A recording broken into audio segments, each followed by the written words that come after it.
હું રાજકોટથી જ છું. શિલ્પા ભાભીએ જે રીતે વાત કરી કે ભાઈ એમને સ્કીનમાં બહુ સરસનું રિઝલ્ટ મળ્યું, 5 યર્સ બહુ નાના થઈ ગયા. સરે વાત કરી કે આ ડિવાઇસથી આપણે લોકોને થેરાપી આપશું અને મોટી એજના હોય એમને રિઝલ્ટ મળશે ને એટલે દુઆ ઘણી બધી આપણને મળવાની છે. હું અત્યારે એક પેરેલિસિસ પેશન્ટ પર ટ્રીટમેન્ટ કરું છું. એમને 5 વખત પેરેલિસિસનો એટેક આવી ગયેલો. રાઈટ સાઈડનું અંગ છે એ બંધ પડી ગયેલું છે, લેફ્ટ સાઈડમાં એમને બ્લોકેજીસ છે, રાઈટ સાઈડનું અંગ કામ નથી કરતું અને એનું સ્વરપેટી હોય છે તો અવાજ નહોતો નીકળતો. 2 દિવસ મેં થેરાપી આપી અને 3જા દિવસે હું જ્યારે પહેલી વાર એના ઘરે ગઈ શરૂઆતમાં, એટલે એમના ઘરેથી જ લોકોએ મને કીધું કે બેન થેરાપીમાં શું એવું જાદુ છે.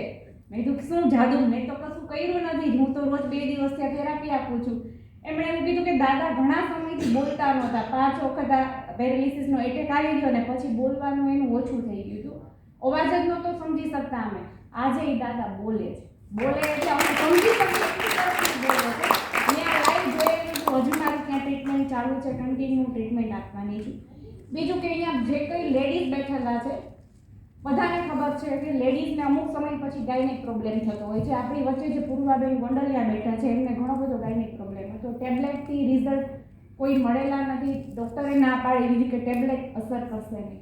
ફરી એમને જે કહીએ ને બોટલ ચડાવતા હોય છે, બોટલ ચડાવીને એમને રિકવરી આવેલી, પણ એ પણ નજીવી રિકવરી આવેલી છે. પછી આપણે જગદીશભાઈ ભંડેરી છે અહીંયા રાજકોટની અંદર જ ગ્રુપમાં જોડાયેલા છે, એમને સજેસ્ટ કર્યું પૂર્વાબેનને કે ભાઈ આ વસ્તુ એક બહુ જબરજસ્ત આવેલી છે ને તમે એનું યુઝ કરો, એનું રિઝલ્ટ બહુ સારું એવું છે. રિઝલ્ટ ન મળે તો હું બેઠો છું. એટલી બાંયધરી આપીને પૂર્વાબેનને ડિવાઇસ અપાવડાવ્યું. પૂર્વાબેનને જે રિઝલ્ટ લીધું અમેઝિંગ છે.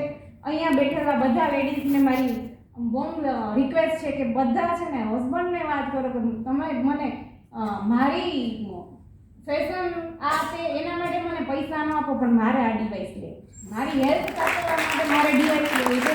જો હું મારી હેલ્થ સાચવી રાખીશ તો ઘરના જેટલા મેમ્બર છે, બાળકો છે, બધાને હું સંભાળીશ. Thank you.